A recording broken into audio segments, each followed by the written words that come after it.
Hey, what's up, you awesome dudes? Welcome back to some brand new Anthem news. We have a ton of Bioware replies to go over, and it seems that the past 24 hours have been quite active. Patch 1.2 dropped probably like 20 hours ago at the time of making this video, and it brought in a number of changes, a number of bug fixes, but along the way, in regular fashion, it also brought in some new bugs. And a number of players are now reporting some problems with the matchmaking system, with the extended loading periods, and a whole bunch of stuff that we're going to cover in this video, because Bioware has also come in with their own replies to that and are looking into many of these issues.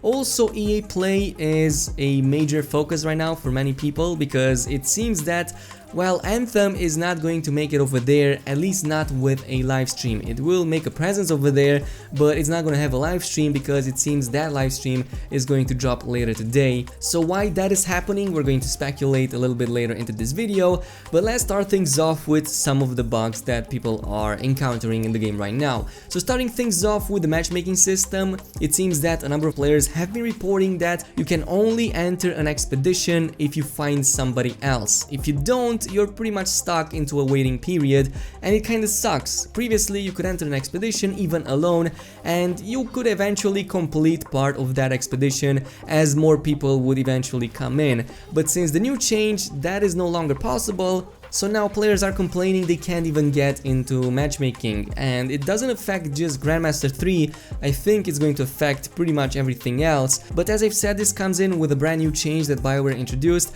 and it seems that this is an unintended consequence. So let's go over the announcement itself, which pretty much reads like this. In update 1.2 we made some changes to matchmaking to improve the player experience. You may see longer wait times for certain activities, but this should allow for having a greater chance for being matched up with other players instead of being put into an empty game. In addition to this, we are extended the times that will allow players to backfill existing missions and strongholds. Of course, we also have Jesse Anderson on the subject of matchmaking, and he's saying we're keeping an eye out on player feedback regarding this change, and if needed, we do have the ability to make some adjustments live. So this is probably the main reason why this is happening. Of course, there are some unintended consequences, because it definitely shouldn't be this long, as even one of the community managers later clarifies. I'm seeing a lot of reports from players in Anthem that the matchmaking times are longer than intended. Max is supposed to be 3 minutes, so there you have it. I'll bring this to the attention of the team tomorrow so that they can look into it.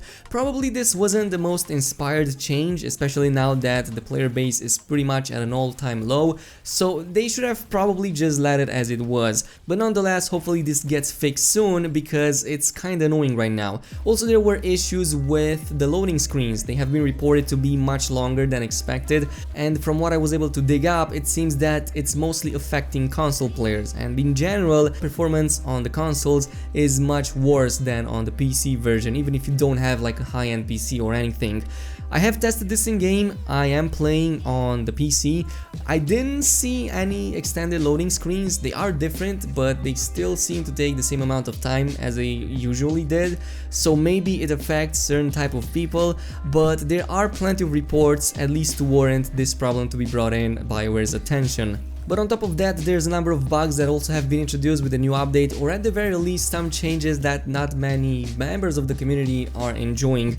And there's a mega thread you can go ahead and check out if you want to post what bugs you have encountered. I'm going to post a link down below. But some of the ones that I have also noticed and are present on that thread are in the fact that the storm shields for the enemy storms, when they break, they don't knock them out of the air. I'm not sure how many of you guys have noticed this, but the storm enemies, when you break their shields, they don't fall on the ground as they used to in the previous updates. And I have tested this in game, and it's most probably a bug, because the Scar enemies that shoot that bullet barrage, they definitely fall once you do that, but it makes them a tad bit more difficult, because now they can stay in the air, you can't interrupt their attacks, and they already have big damage numbers on higher difficulties, which might pull you in some really tough spots. Outside of that, I do enjoy the new map markers. They are definitely very useful, especially the ones that indicate NPCs dropping loot in the area. These are pretty much on top of the regular patrols we would see that previously had absolutely nothing indicating them. It's even more useful for the question mark sign that points you towards, well, points of interest, like having a treasure or some scrappable materials that you can get